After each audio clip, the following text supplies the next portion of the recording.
नमस्कार, मैं राहुल कठेरिया। कल बिहार के मुख्यमंत्री नीतीश कुमार जी का चिराग पासवान जी ने घोर अपमान कर दिया है, घोर बेइज्जती कर दी है। अब ये बेइज्जती जानबूझकर की है या अनजाने में हुई है, इसको लेकर मैं अभी चर्चा करूंगा। दूसरा, बिहार में आरजेडी के नेता जिनका नाम है आलोक मेहता, बड़े नेता हैं, बिहार के कद्दावर नेता हैं, लालू प्रसाद यादव जी के बेहद करीबी हैं। इनके ऊपर ईडी का छापा पड़ा है, आलोक मेहता के ऊपर। तो आखिर आलोक मेहता के ऊपर ईडी का छापा क्यों पड़ा और चिराग पासवान जी ने नीतीश कुमार जी का अपमान कैसे किया, वो भी मकर संक्रांति के अवसर पर? इसके पीछे क्या राजनीतिक कारण हो सकते हैं, इसको लेकर मैं और अधिक चर्चा करूं। लेकिन उससे पहले, यदि आपने अभी तक हमारे चैनल को सब्सक्राइब नहीं किया है तो सब्सक्राइब जरूर कर लीजिए और घंटी के बटन को जरूर दबा दीजिए। देखिए, बिहार चूंकि कल मकर संक्रांति थी, तो मकर संक्रांति पूरे देश में बड़ी धूमधाम से मनाई जाती है। लेकिन बिहार में मकर संक्रांति के मौके पर दही चूड़ा कार्यक्रम का एक अपना अलग खास महत्व है। तो चिराग पासवान जी ने अपने पार्टी कार्यालय पर दही चूड़ा कार्यक्रम का आयोजन किया था और एनडीए के सभी साथियों को बुलाया था। और हुआ ये कि जब नीतीश कुमार जी चिराग पासवान जी की पार्टी के कार्यालय पर पहुंचे, तो वहां चिराग पासवान मौजूद ही नहीं थे, वहां कोई मौजूद ही नहीं था। मजबूरन नीतीश कुमार जी ने चिराग पासवान जी के पिता स्वर्गीय श्री रामविलास पासवान जी को श्रद्धांजलि अर्पित करके और वहां से वापस लौट आए। यानी कि ऐसा तो हो ही नहीं सकता कि एक मुख्यमंत्री किसी कार्यक्रम में जाए और वहां पर उस कार्यक्रम के आयोजक को खबर ना हो कि मुख्यमंत्री आ रहे हैं, नहीं आ रहे। ऐसा तो हो ही नहीं सकता।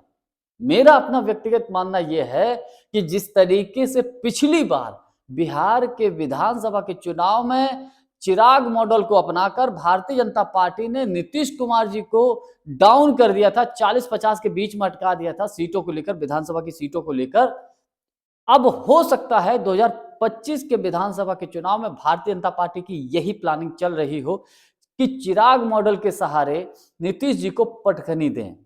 और हो सकता हो भारतीय जनता पार्टी को ऐसा भी लग गया हो कि नीतीश कुमार जी अब पलटने ही वाले हैं, क्योंकि मकर संक्रांति के बाद दही चूड़ा के कार्यक्रम के आयोजन चलते रहते हैं। तो हो सकता कौन से दिन नीतीश जी पलट जाए, कुछ कहा नहीं जा सकता।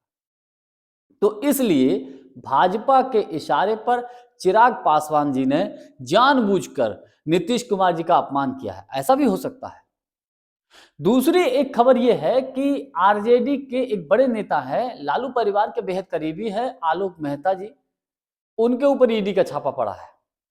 अब ईडी का छापा क्यों पड़ा है, इसके पीछे जो कारण निकलकर सामने आ रहे हैं, हालांकि तमाम और अन्य कारण भी हैं, लेकिन पॉलिटिकल लोग, राजनीतिक विश्लेषक इस बात को मान रहे हैं, कह रहे हैं कि आलोक मेहता जी ने चिराग पासवान जी के चाचा पशुपतिनाथ पारस जी के घर पर दही चूड़ा कार्यक्रम का आयोजन किया था और उस कार्यक्रम में भारतीय जनता पार्टी को छोड़कर हर दल के नेताओं को बुलाया था।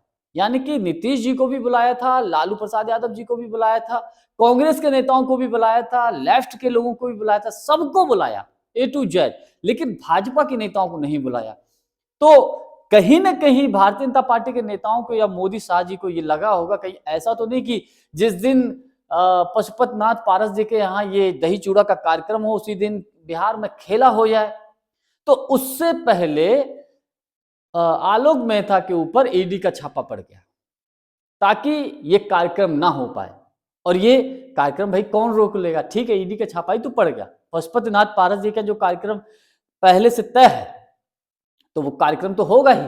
अब हो सकता है वो पोस्टपोन्ड हो जाए, आगे भी बढ़ा दिया जाए, लेकिन कहीं ना कहीं भारतीय जनता पार्टी को ये एहसास है कि जिस तरीके से लालू प्रसाद यादव जी ने खुलेआम नीतीश जी को ऑफर दिया था कि आप आ जाओ, तो नीतीश कुमार जी पर बीजेपी को भरोसा नहीं है और वो कभी भी पलट सकते हैं। इसलिए किसी भी तरीके से एन कैन प्रकार नीतीश कुमार आरजेडी के साथ ना जा पाए, इसलिए उनके सहयोगों के, लालू के सहयोगियों को या किसी के ऊपर किसी भी तरीके से डराकर धमकाकर ईडी का छापा डलवाकर नीतीश कुमार जी को रोका जाए।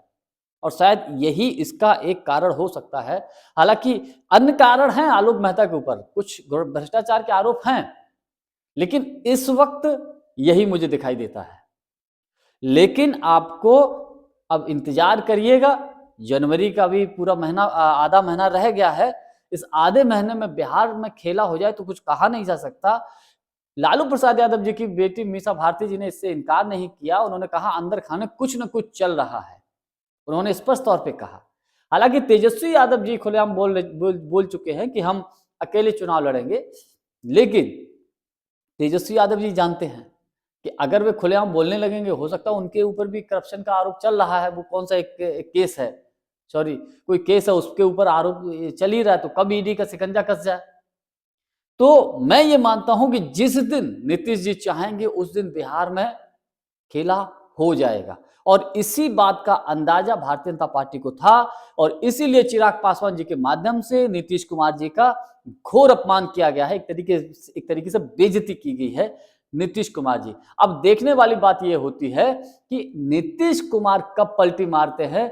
जो उनका अपमान हुआ है, इस अपमान का वो बदला कब लेते हैं। खबर यहां तक है कि इस बात को लेकर नीतीश कुमार जी बेहद नाराज है।